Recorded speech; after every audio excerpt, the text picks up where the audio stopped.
not every person you see on the street has that. They deserve to be their story. Yeah. And it's hard to not go there. And I don't think people are being bad in thinking that. I think a lot of that comes from fear because it's uncomfortable. Like I know myself when my kids were little, if we were walking and there was like homeless individuals on the street and they're, asking, I would pull them closer to me because I felt uncomfortable. I didn't want them to feel uncomfortable. Yet now looking back, it's like, well, that action by me is probably further like, infusing that. I'm scared. I think the biggest thing is that just take a moment to pause and remind yourself that you don't know their story. We believe that you are strong by design, and you were made in God's image to have a strong body, mind, and spirit. You're listening to the #1 Strength and Health Authority podcast in the world. So let's get ready to unlock your potential and transform your life in today's episode. Hey, what's going on? This is another episode of the Strong by Design podcast. My name is Jared Haley. It is so good to have you guys with us today. If you have the opportunity to give us a good rating or a comment, we always love to hear from you. And we're just have a really cool show for you guys today. We have our very own Tonya Fines with us, which, you know her, we know her. She's amazing. And Tonya is a holistic practitioner and brings a lot of value to the Strong by Design podcast. But today she gets to be the guest, which I don't know. How long ago has it been since you've been a guest on the show? It's been a couple years. Yeah, it's been a couple years. So it's kind of, we'll see how it goes being on this side of the microphone this time. Fun. You get to come and not have to think, just share the stuff that you know, right? That's so, right. Well, Tonya, beyond all of the things that she's already doing, she also wrote a book called The Faces of Homelessness, a Tampa Bay Story.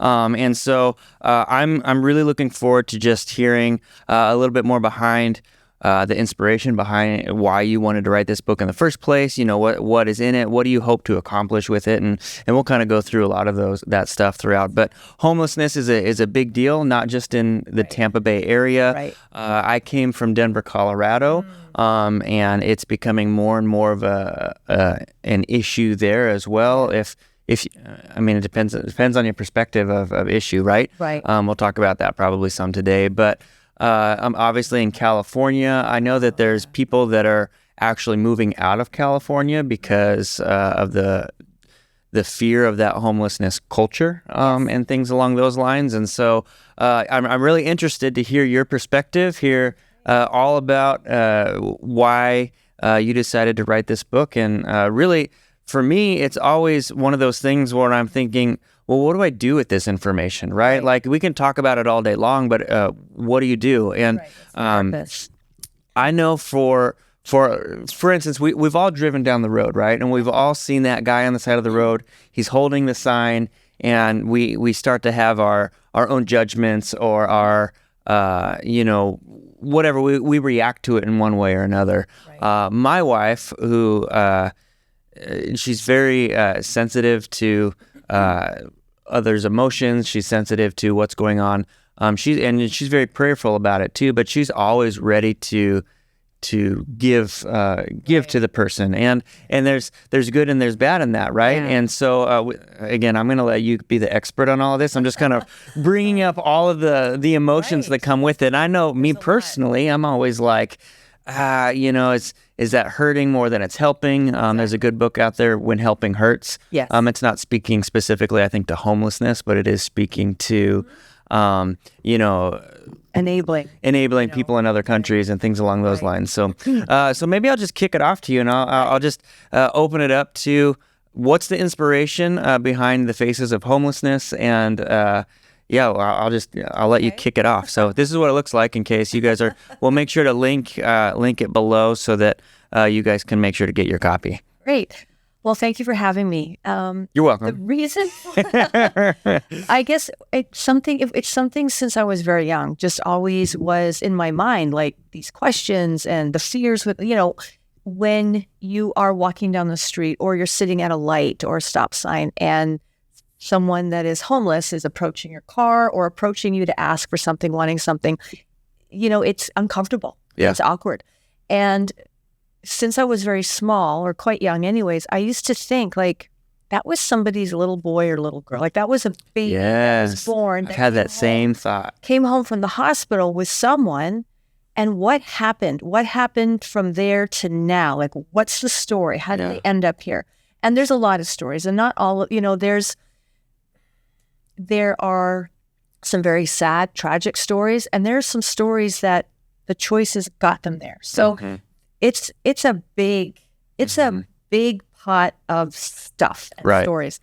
And what I really it's not just black and white. It's not just easily black and white. It's very easy to look at that and just visually go, well, and make a very quick judgment. But unless you kind of do some digging, there can be a lot more to it. Sometimes there isn't, but a lot of times there's a lot more to it. Even for those that, we say have earned their spot on the street, there's still something there. Nobody really wakes up and goes, I think I'm going to try living on the street. That sounds like fun. Sounds great. Right? Cold, wet, hungry, not not knowing where your next meal is going to come from. Sleeping on the ground. Right. And just the danger of that. Sure. What that puts you in. But what the goal with the book when I wrote it was I wanted it to be something very short. I wanted it to be something very visual because images do impact us in a lot of ways, positive, negative, all of it.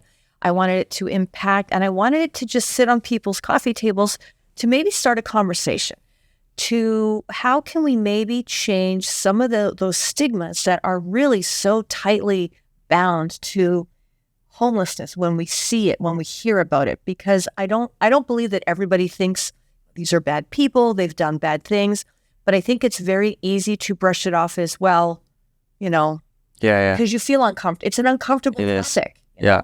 It's like you don't know the appropriate way to respond. Exactly. And that uncomfortableness can drive. And I've actually had thoughts too of this is a very depressing kind of thought, but I think how far away am I from being in that same position? Like if who knows what could happen with a job or whatever. And I'm not saying like I do anything in particular that's like immoral or something like that. I'm just saying situations can change, and as as the cost of things are rising and we're trying to figure out how to make ends meet and all of those things that I think so many of us are wrestling with right now in our current economy. And I think how far away am I from, especially when you see like a family on the street. Like there's been some times that I know Christiana and the kids and I'll come out, and even like outside of like a Target, and there's like a family out there, and sometimes they're just sitting there. Sometimes they're like playing music, and I think that's a big one for Christiana's always like giving the kids money to go, because it's like, at least you're trying to do something, you're kind of busking on the road or whatever, as opposed to just sitting there with a sign. But at the same time, like you mentioned, you never know. You never know. And it's difficult because even, when I went to do the book, because I had been going around and like taking pictures with my phone. It's just my iPhone taking pictures because I knew I wanted to do something with it. I just wasn't. Is that weird? You know what? I live in Ybor City. Okay.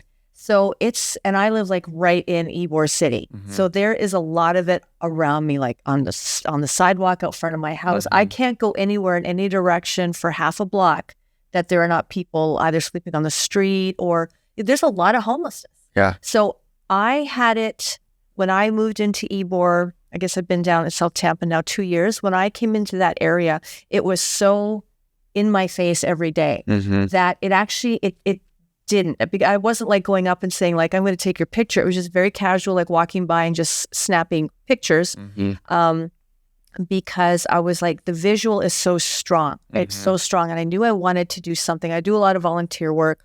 And I wanted to do something with those pictures to somehow get people talking about it. Let's get talking about it, because to your point, how far away from that are you? And, to use myself as an example, I'm from Canada. So I grew up with the Just luxury. Kidding. Totally teasing. I grew up with the luxury of not having to worry Hold about on. Do you actually, is that something that you've eliminated from your vocabulary? I'm getting better. Okay. Because it doesn't get pointed out to me as much anymore. No. I caught your about there. I don't normally. Like, I mean, you've been in a lot, and I've never heard you say A once. Right. So yeah, and I was just home in Canada not that long ago. Yeah, and it all comes flooding back. Like so sorry, I didn't mean to interrupt. Just go ahead. So I grew up with the luxury of not having to worry about healthcare. If I needed to see a doctor, I could go see a doctor. If something happened, if I was in a car accident, if I needed surgery. That's a whole other podcast right there we could talk about. Yeah, I'm curious. Continue. It just, you got help. Mm-hmm. And I'm not saying it was like totally free, but it's not like here. Now here, I don't have health insurance because I can't afford it. Right. So how far am I from that situation? If something were to happen to me, I'm right there. Yeah. Because now, that's medical bankruptcy. And the statistics, when you look at homelessness, like I did a lot. I spent months looking into the statistics. The thing with the statistics when it comes to homeless individuals is that it's their best estimate because you don't really know. And that, like, you mentioned families. There is a lot of families right now in Tampa Bay that are currently homeless, living in cars, and both parents are working.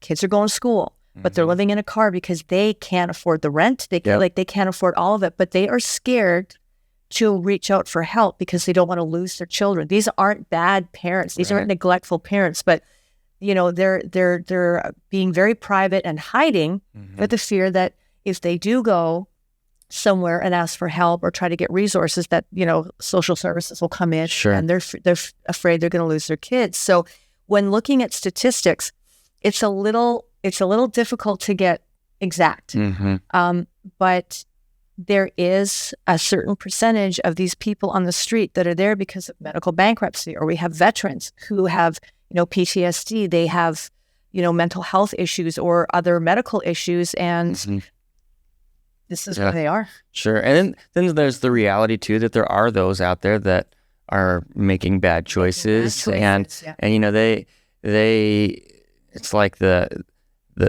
one bad person kind of spoils it for everybody, right. Kind of idea. And I think that's where some of the uncomfortableness comes from, is because when you're walking past someone on the street, you have no idea.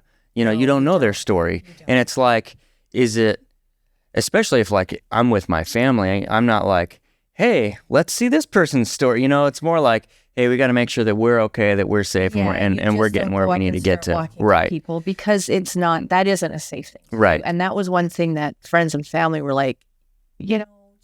And that's why there's only one story in the book that I share. I changed the name, but there's one story in there because I wasn't going to walk up to people I didn't know living on the street and say like, hey, however, there are what you said about, you don't know. When you see somebody, you don't know, are they there because they've just making a lot of bad choices and by their own decisions, this is where they're at? Or are they somebody that they ended up there because life was handed them a really bad deal or whatever? But and that makes it so difficult. It does. I mean, as just a person that, you want to help people, but at the same time, it's like, you have the, well, if you just get your act together, it's just try harder. There's so many things that we can say, and when you don't know the story, but then there are those people that are just not putting in the effort, and so it's just such a mixed pot, and so it makes it very,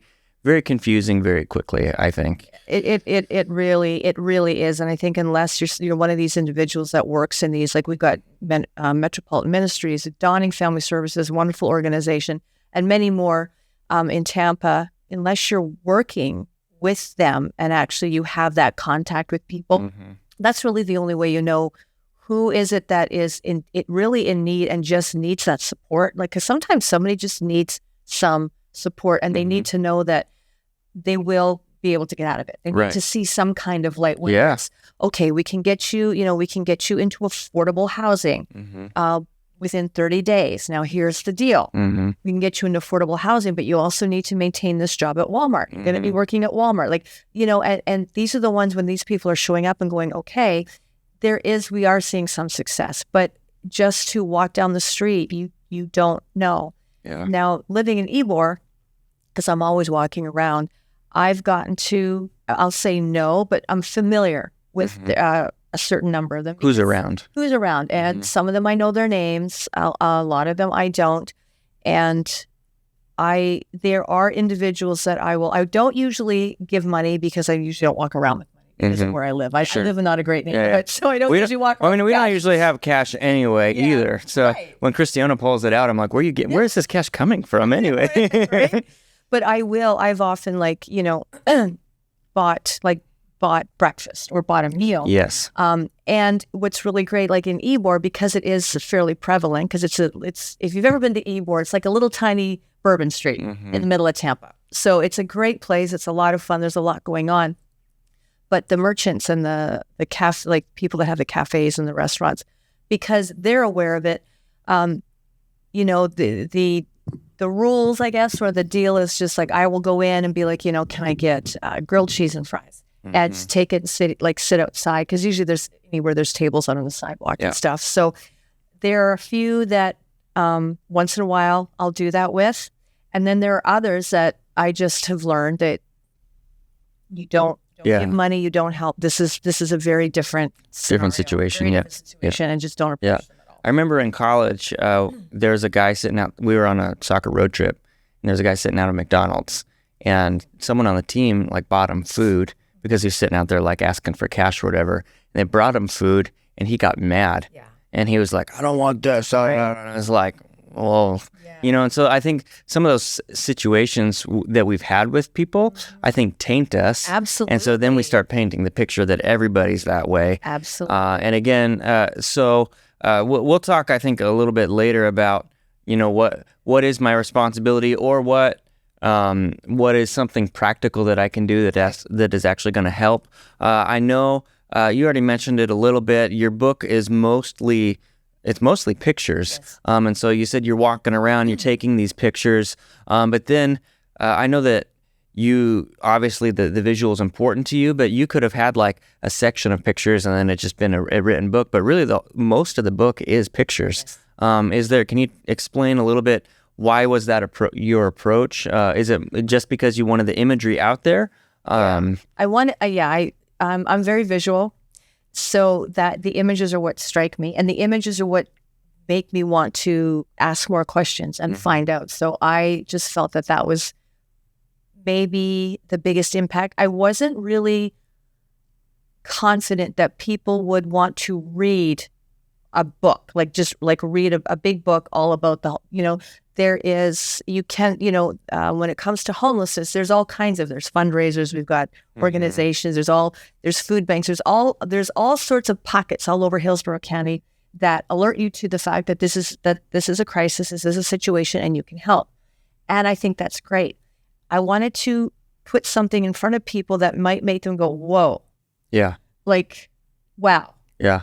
And so what can I do about this? What can I do about this? And then the one story that I included was because it's not somebody that made bad choice. It's somebody that, it's a terribly sad story. How this person ended up there and what their life is looking like right now. But the pictures was easy. It was easy because I'm out in the community so much that it was always there, and I know how I was feeling. And I thought maybe if other people saw that, it might ignite those conversations to change some of those stigmas, and people might say, okay, what can I actually do to get involved if I want to help in a way that might be more impactful? Yeah. Yeah. So you're in Ybor. Yes. Do you feel like the homeless situation that you see around where you're living is the same as it is across the country? I know that in California, there's huge homeless population. There's people leaving the state because of the fear of almost that culture, that subculture that's being created of the homelessness subculture. I know that that's happening where I came from in Denver, where there's just areas of tents, and it's these tent communities of homeless people. And I know that there are some people that are choosing that lifestyle. They're hey, I prefer this. No bills, no responsibility. Exactly. And all of your stuff's right there, some people might call that minimalist living, right? It's not really, but you know what I'm saying? No, you could spin it that way. And so I'm just curious, do you see that? Do we see tent communities in the Tampa area? Is a tent community a positive thing, a negative thing? And what, I don't know, just help paint that picture a little bit. Well, I have not seen tent communities in my area. Now, if they do exist in Hillsborough County, Tampa area, they might. Mm-hmm. I'm not sure where those are. And I'm only making the comparison to what I have a daughter that lives in LA. Okay. So I've been to LA a couple times. And what I see there is very like what I've seen in terms of the homelessness situation, and in a lot of ways the choice to live that way, very different than what my experience is here in Hillsborough. But that's my experience. Somebody listening to this who lives in Hillsborough might be going, so I got a tent community in my backyard. Right. I don't know that. I just know what I see day to day, what I've experienced when I go to California. And whether they're good or bad, man, that's a whole conversation that can spiderweb in multiple directions. I recently saw a news clip. Somebody sent it to me. Somebody that bought the book sent it to me. And I was just like, my mouth open, because they were interviewing people in a tent community somewhere in that LA area. And the interviewer was asking, talking to like, what's it like to be homeless? And the ones that they spoke with, now granted, this is always edited for two, right? So you don't know, I don't know if they talked to they're pitching their agenda. And they picked the three that answered the way they wanted to. Right. But the one or two people, it was a woman and a gentleman, and their response was, it's great. Somebody comes around in the morning, they give us money so we can get our coffee and breakfast. We just have to clean up our stuff, pack it, and we just go somewhere for the day, a park or something, hang out. We come back here, set up for the night. They liked it. They're camping. It was like camping. In the city. So, I mean, now, I don't know that woman's story. I don't know where she came from. Does she have any education? Did she graduate high school? Did she go to college? Was she abused? Like, what makes somebody go, this is great? I think we all need to, as a nation, take a look at the fact that with rising costs of everything, it's getting very hard for people to make ends meet.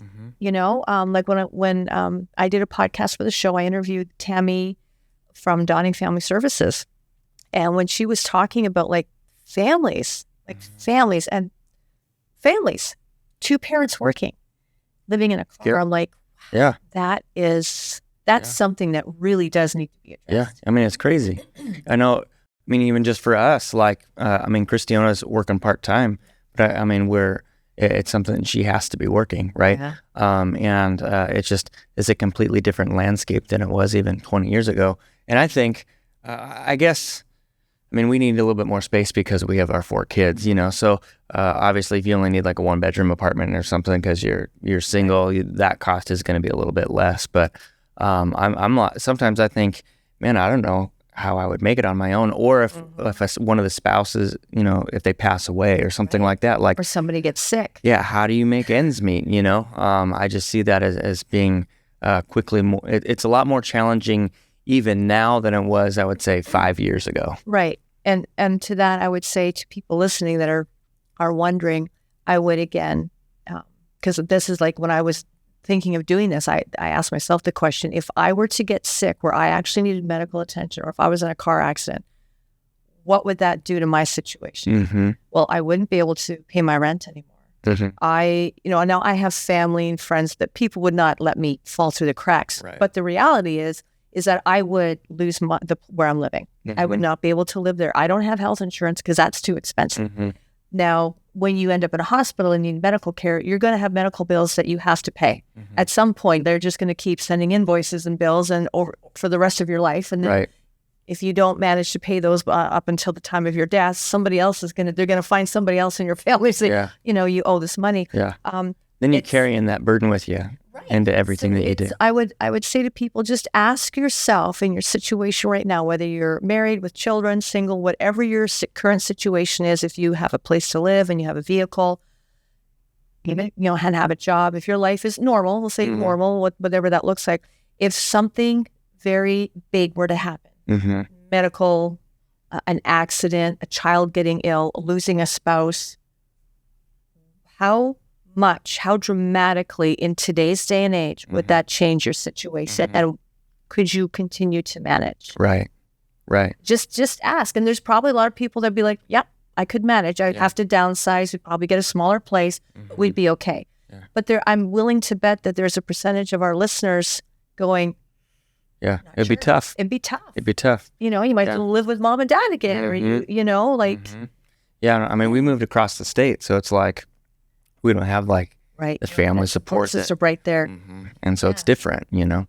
And that, I mean, that's not a good thing, or I mean, I'm saying it's not a good decision or bad decision, just what it is. But different people do different things, and that's just kind of, you know. So I think there's value there too. I just interject to make sure that no matter where you are, that you do have a community, that you're not trying to just be, you know, hey, we're us and we don't hang out with anybody else. No, there's a lot of value in being a part of a good community, whether that's your neighborhood or a church or whatever that might look like, you know. I think that human beings, you know, strong by design is mind, body, spirit, right? And part of that is recognizing that who we are as human beings, we were made for community. And so there's value in making sure that you're being intentional to build that community so that when these things inevitably happen, because they happen all the time. I mean, we always think it won't happen to me until it does, right? But then having a little bit more preparedness for that. So, and I think that it's easy to be cynical and think, oh, well, no one would help us. But I think the reality is that people are ready to help. I agree with you. I mean, I know the church that I go to, huge community support. And just with the work that I do, I mean, I work for myself. So I've gotten in the last 2 years to know an incredible amount of people in Tampa Bay. I've got some great, I know I have a very great support work, whether it's like in friendship, community, business, but there's people in my circle. So I think that's something, as individuals, it's important. Be a part of the community. Be one of those people that, and you might not be a super social person. That might not be your thing, but there are communities there that if you just allow yourself to be a small part of them, even showing up to something once in a while, just, showing up like, hi, my name is Tonya. Nice to meet you. That these people will definitely do come together to help you because they come together in big ways to help people they don't know. Like, again, going back to the church, there's constantly a fundraising or an event or a drive to raise funds for something. And a lot of times it's for people we don't even know, but they're in need. Right. Yeah. Is there anything, you probably have touched on this just a little bit though, when it comes to the homeless situation, is there any particular points that you would like to debunk as, hey, this is misinformation? Right. I think the big one is that not every person you see on the street has that they deserve to be their story. Yeah. And it's hard to not go there. And I don't think people are being bad in thinking that. I think a lot of that comes from fear because it's uncomfortable. Like I know myself when my kids were little, if we were walking and there was like some like homeless individuals on the street and they're asking, I would pull them closer to me because I felt uncomfortable. I didn't want them to feel uncomfortable. Yet now looking back, it's like, well, that action by me is probably further infusing that. I'm scared. But that's like your kids, you try to protect them from everything. Sure. But I think the biggest thing is that just know or take a moment to pause and remind yourself that you don't know their story. Right. And even somebody sitting on the street talking to themselves, what if that's schizophrenia? That's, schizophrenia is one of them, like it's incredibly expensive to treat. So if you're working part-time somewhere, like, part-time at Starbucks or part-time in an office, if you're the evening custodian, that's where do you come up with the money to treat your schizophrenia, to get the treatment, to get the drugs, to do the follow-up? That's a lot of money. And if you don't have it, you don't have it. And so you end up, you could very well end up whether institutionalized or in some kind of group home or on the street looking like someone who's made really bad decisions, strung out on drugs. Like not everybody's a drug addict. Not everybody's an alcoholic. That does exist. That's definitely a part of the homeless situation, but it's not 100% of the situation. I think there's a fear too, if we're tapping into the fear that I don't want to be manipulated or taken advantage of. And so when you have someone that you know, I mean, and then you have the people out there that's like, be honest, I just want to buy a beer, or whatever. Yeah, And I've had that sign. And I'm like, like, I'm not gonna lie, I just need a beer. yeah, I'm like, well, I applaud the honesty. sure. I'm not going I don't even know that I applaud the honesty. So I'm just like, whatever. I'll buy you dinner. Yeah. I'll buy you a sandwich, but I'm not going to give you money for alcohol. Yeah. So I think that that's part of, at least for me, the fear of I don't want to be manipulated, and the fear of I don't really know what you're going to do with it. Exactly. Again, Christiana and I have had this conversation a lot. And I mean, as with anything, we're trying to teach this to our kids. You know, we want to approach everything that we do and say, you know, from a Christian perspective, we're like, Jesus, what should I do in this situation? Yeah. Right? Because the Bible's not sitting there. I mean, it does say to take care of the homeless and things along those lines. It doesn't say specifically how to do that. And so and with every situation being different, I think that having a discerning spirit and recognizing, hey, God knows this person and I don't. And so I can actually be prayerful about that. And I can say, God, how do you want me to approach this in this particular moment? Again, we're trying to teach that to our kids. Christiana's really good at that because, again, my initial reaction is I don't want to give them something and then make the problem worse. Right. You know, that's always my thought. And Christiana's response to that to me is always, if God asks you to do it, it's not on you what they do with that money. True. You know, that's you being obedient to what God's asking you to do. Right. And then they have to then be obedient on their end. Mm-hmm. Like, it's no longer my responsibility. So, again, at the same time, if God is telling you, don't give them money, it's going to hurt them, you got to be able to listen to that as well. So, anyway, there's, that's just a convoluted way to say it's hard to discern. It's very hard and I think what you're saying is you can't just blanket everybody as being the same. You can't. I mean, as hard as it is, you can't. And I don't know. I mean, my perspective I always, like I said, since I was young, I always thought, well, that was somebody's baby. So what happened? Yes. But getting older, I don't know what I can't honestly say would my perspective or would my where my heart is for this cause. Mm-hmm. Would it be where it is today if I didn't end up living where I'm living right now? Because like I said, it's there I can't walk in any direction without it being there. And I've had I've had the privilege of being able to, in walking and being involved in the community, being out there on foot to get an idea, get to know, loosely know some of them, mm-hmm. because they're the regulars. That's their home. This block is their home. That I've come to know that some of them, this is a really tragic story. Yeah. It's very tragic. And so those are the ones that on a day when it's okay to approach them, because it isn't always, mm-hmm. But I've learned that because mm-hmm. I'm there. I certainly don't recommend if you decide to come to Tampa for the weekend and you're walking and you see somebody on the street, you want to walk up and say, hey, can I get you something to eat? I don't necessarily recommend doing that. Mm-hmm. I certainly didn't do it the first time. I'm still very cautious when I approach somebody, especially if they're new. Mm-hmm. But I've had 2 years in and around these people. Sure. To be like, hey, yeah. You've been here you've mm-hmm. been here all week, sleeping in the doorway. Would you like something to eat? Mm-hmm. Mm-hmm. And yes, yeah. or no, or just kind of looking at you like that. I've had that experience. Yeah. I wonder if it's something too that as you do it more becomes a little bit more comfortable maybe. Yeah. And again, in a good and bad way, possibly. Yeah, I was going to say, and I caution that because one of the things that I like to do is my favorite, everybody loves Christmas. My favorite holiday of the year is Thanksgiving. Mm-hmm. And I love the way y'all do it down here in the States, because in Canada, it was always a big deal. I had the big house and had I cooked for 3 days and all the family came over. Yeah. I love it. My favorite meals, one mm-hmm. meal that I'm like, I don't care how sick I'm eating all the stuff. Yes. Now, when I came to the U.S., I was like, man, they really know how to do Thanksgiving. Yeah. It's such a big thing here. Yeah. So it's different here. So you did do that in Canada? We did. I made a big deal of the meal, but it's like you guys make. But people in Canada didn't. No, they do. In Canada, it's a big meal of it. Like Thanksgiving is a recognized holiday. Okay. Just you guys really amp it up down here. Gotcha. It's like Thanksgiving on steroids. Gotcha. Right? It's like a whole weekend event. There's football. There's all kinds of stuff going on. We all get the family together, have a really nice meal. Mm-hmm.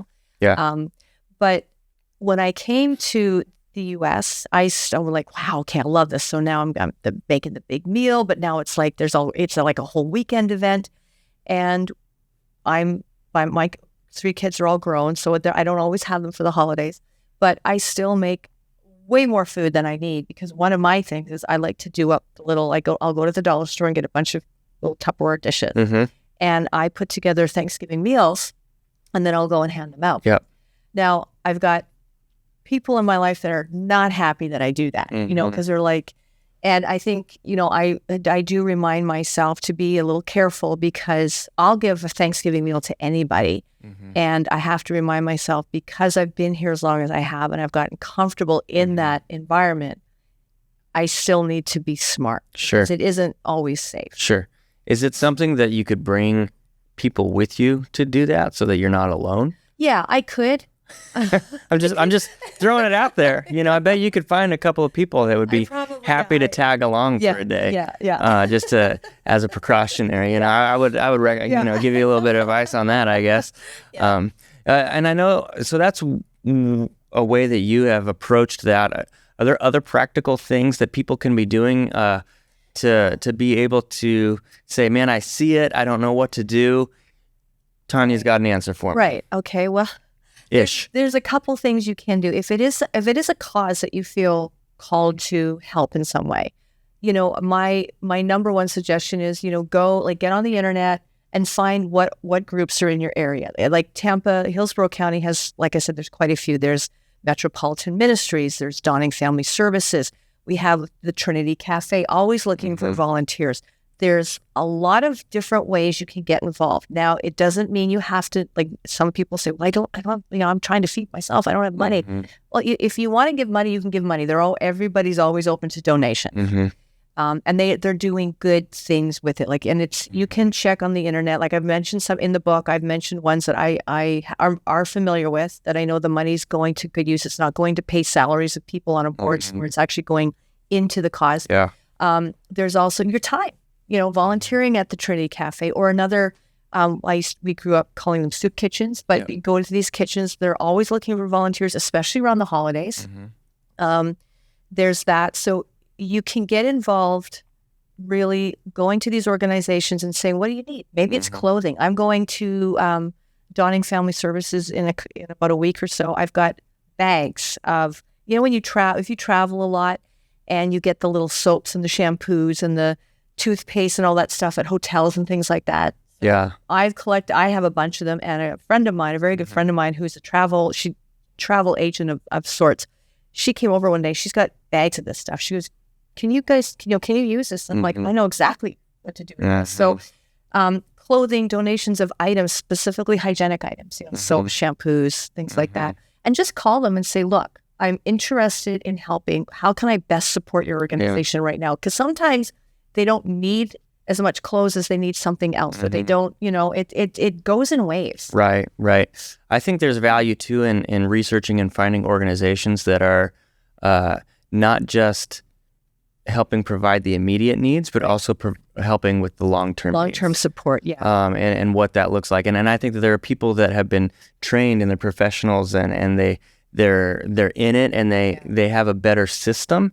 And if there's ways that we can support those organizations. Absolutely. I know Dawning is really good at that. They're one of the groups that, and I keep mentioning them because they're fresh on my mind, but they're one of the groups that do that. They have almost like a tiered system of of needs. So like whether it's, if it's a family crisis, need to get them into affordable housing. Yep. And then is there, does somebody need a job? So they've got all kinds of connections and affiliations. They provide, training support. They'll help.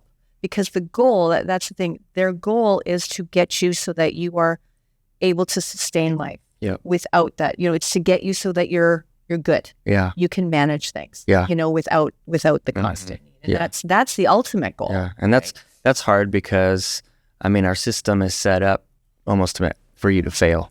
It is. In ways it really is. And so you become dependent on whatever it is that you're getting, and then it's like you don't know how to live without that dependency. And so I really, really appreciate what you're doing and helping to bring that awareness and pushing. I was going to mention we as a company, Critical Bench, every year donate a lot of time and some money to Hope House. Yes. And so I'm just thinking about these families that are living out of their car. Like, you know, if you know families that are in this situation, or if you are a person that is in this situation, there are organizations like Hope House, where Hope House is a place that actually comes alongside parents and helps them get back on their feet. And they actually take your kids for, I think it's like a year, but it's not like the government coming and taking your kids away. It's something that it's an agreed upon thing where they're like, hey, schooling. Yeah, they have a school, they have a great campus, they have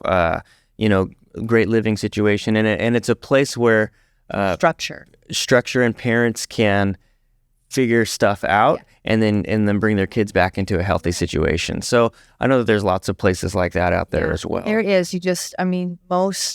Most communities, most cities in your state, wherever you are, have them. We have several in Tampa, Hillsborough County, in Pinellas County, Pasco County. We have a lot. Again, I'm going to bring up Donning. They're doing a great job. They seem to be your favorite. Yeah, I saw. It's funny. Tam and I were both at an expo last night. They had a table there to promote what they're doing. Yep. And how they're helping. So there's definitely great ways to become involved, and to support those, even like something like Dress for Success. Whenever I go, every 6 months when I go through my closet, I take my nicer clothing and I take it to Dress for Success, because their goal there is to people that are, needing some help. Yep. They're going to be going on job interviews and they need some nicer clothing. Clothes, yeah. There's lots of ways that if you just look around your own home, there's ways you can help without putting yourself in a situation. Right. Kind of like I've done. Yeah. But my situation is different because I'm right there. Yeah. So it was just it was on my doorstep for 2 years. Right. You either engage or you ignore and keep walking. Right. So it's finding those ways to do that are impactful. No, that's great. If someone wants to get your book, is it? Amazon. Amazon's the way to go. Amazon's the way to go. All right. Well, we will be sure to link that in the link below. So The Faces of Homeless, a Tampa Bay Story, a book by Tonya Fines. And so, Tonya, it's so good to have you, on the show, as always. It's probably fun to be maybe on the guest spot instead of the host spot. It's a little different maybe, but really appreciate you being here. It's so fun to have you here, and really thank you for bringing in maybe a different light or a different perspective as to what's going on with the homeless situation here in Tampa, across the country. There are things that we can be doing, certainly be praying for these people, praying for the people who are working in these ministries, that they would have the wisdom to do the right thing with these people too, and that the people would get the actual help that they need, so that they can, get out of that situation. So good. Thank you guys so much for listening to the Strong by Design podcast. We release a new episode every single Wednesday. So you'll hear another one next week, but we appreciate you listening. If you were impacted by this in any way, I encourage you to share it with a friend. Let others listeners know what's going on, so that we can tackle these issues together. We want you to be strong by design, both in body, mind, and spirit. And so, we believe that you were created that way. You were designed to be that way. And that's not just for our listeners. That's for everybody. And so, again, thanks for listening, and we will catch you on the next one. Thank you so much for listening to the Strong by Design podcast. If you found value in today's episode, please subscribe so that more people can find out about our show. Plus, you don't want to miss any future episodes with the amazing guests and topics we have lined up for you.